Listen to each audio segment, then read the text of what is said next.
මොන තරම් මෙවන්නු අති දුර්ලභ වූ බුද්ධ ශාසනයක උන්වහන්සේ ඒ උතුම් බුද්ධ රාජ්‍යයට පැමිණිලා උන්වහන්සේ අධිෂ්ඨාන කළේ මේ මගේ සම්බුද්ධ ශාසනය මා පිරිනුවන් ලැබියට පස්සේ අවුරුදු 5000ක් රැකේවා කියන අධිෂ්ඨානය උන්වහන්සේ ඇති කරගත්තේ අද ඔබ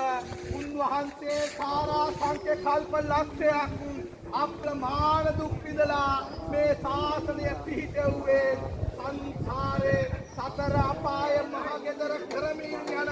මේ සත්‍යයන්ගේ සංසාර ගමන නවත්වන්නයි. එහෙනම් අද ඔබගේ මේ දෑත් එතෙන්නේ මගේ බුදුරජාණන් වහන්සේ බලාපොරොත්තු වෙච්ච දේ ඉෂ්ට කරන්නේ නේද අම්මිතාස්සේ සාදු සිතින් අනුමෝදන් වෙන්න. සාදු සාදු සාදු